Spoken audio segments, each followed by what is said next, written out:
It's been too long.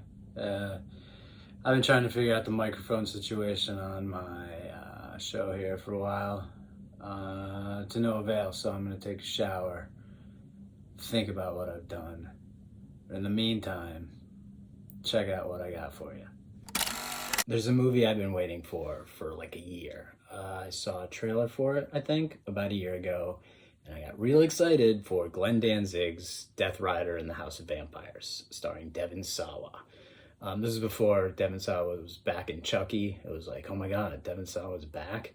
This trailer was so long ago that like he's been back for a while now, so it's not that exciting. But anyway, I'm super excited about it. After Glen's last masterpiece, Verotika, who couldn't be? Not that Verotika was a good movie. It wasn't a good movie. It's legendarily bad. I think the only reason I like it is because X-Pac was in it. That's all it takes for me, really. There's something almost endearing about the way that Glen Danzig just refuses to listen to anyone, anything, or any form of common sense while making a movie. It's admirable almost.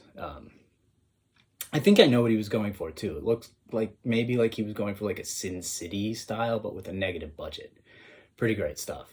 It's like watching something like Phil Tippett's Mad God, the stop motion movie that came out recently on Shudder, where you can see like every inch of every deliberate decision that went into making such a glorious masterpiece. I get kind of the same excitement that I do watching something where you can see every inch of every poor decision that went into making such a glorious disaster. So honestly, where the fuck is Death Rider? Because I need that shit in my life right now.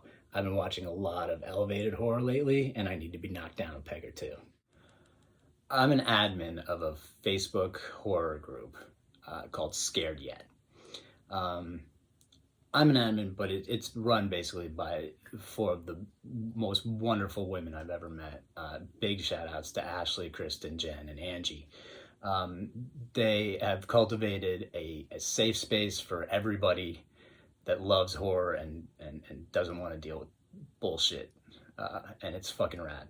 And we've met so many cool people and done so many cool things. I've met a bunch of them in real life already. It's pretty great. Meet your online friends.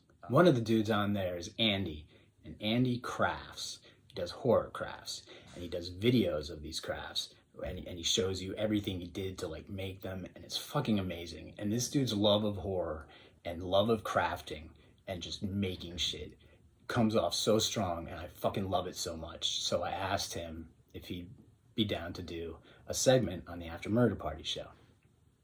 Is that what it's called? That's not even what it's called. I asked him to do a segment on the After Murder Party, and he said yes. And he came back with a recreation of, it's not classic maybe yet, but it's a legendary kill. So check it out. Andy's Attic. Fuck yeah.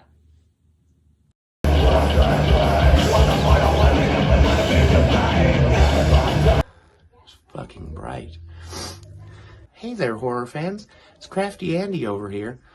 I made this hat. Today we have a special reason why you should always unbox your toys. Let's get to it. So most of my crafts this year are going to be using just a bunch of trash around the house to make some cool things to have around the house. I didn't get video of how I made the doll.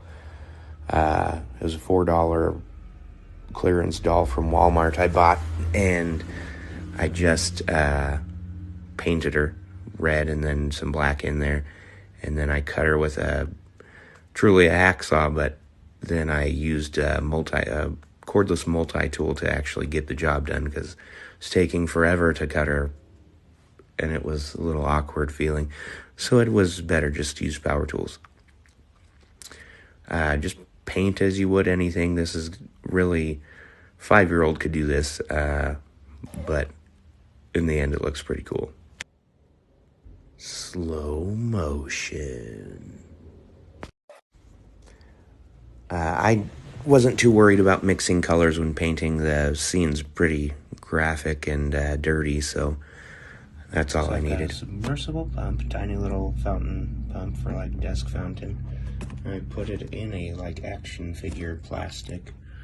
It's actually for the bigger pump I have for my pond. Then we covered it in plastic, taped it all in, and we are gonna add some water and some food coloring.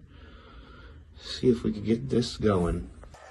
So after painting, you're gonna want to seal everything so that if it gets wet, then it doesn't just tear away the paint.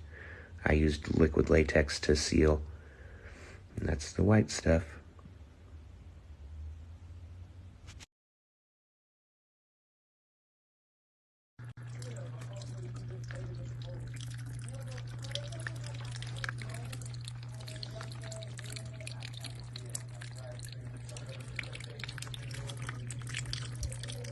Soothing. And now Art the Clown is finally happy. So, in hindsight, use a Tupperware container because there's blood all over my desk now. For the murder after party, for the murder after party, this is Andrew. What? The murder after party. For the after murder party, this is Andy.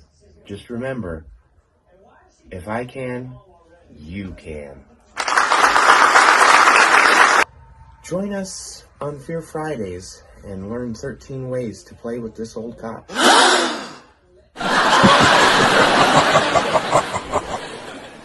I just misspoke, you son of a bitch.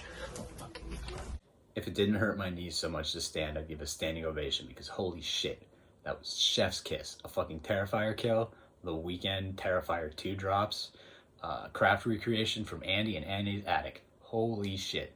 Thank you, Andy. Perfection. Last weekend, Jonas and I, my co-host, Jonas Barnes, not on this show, on the podcast. I'm on a podcast, another goddamn horror podcast, right? All right, cool. We went out to Ridgewood to a horror market at the Flying Fox Tavern in Queens. I don't get out of the house a lot, so it was really nice of him to ask me to go, and it turned out to be fucking awesome. Lots of really cool vendors like Medusa Goth, who did dope handmade band shirts with like spikes and leather all over them. Like crop top band looked rad. And anti-bullying eyeliner that I got from our buddy Zach at the Supernatural Chop Shop. Just really rad vendors. 1-800-Possessed. I got a pair of toe tag socks. They had Giallo gloves and a wild VHS collection. Heavy Horror NYC, who we had found out about the market through them, they had a pretty fucking rad hat that Jonas and I had to fight over to see who would buy. And I won. Okay, quick sneak peek into Macabre Mountain. It's a movie coming out. I'm not sure exactly when, not exactly sure the plot details, but it's produced by friend of the show, Xander Goldman, and it's starring Hannah Fireman, David Sheridan, and the fucking legend Felissa Rose. So pretty stoked on that. Been getting updates from production. Sounds like things are going fucking awesome. It sounds like they're having a blast. And yeah, it's on location in West Virginia at a working haunted house attraction and in like a dope ass corn maze, which sounds fucking rad. So I'm really excited about that. And when I hear more about it, I'll let you know. That's it for another episode of the After Murder Party. I'm your host, Graham. Check out Another Goddamn Horror Podcast on all the podcast things and remake everything. So let me ruin my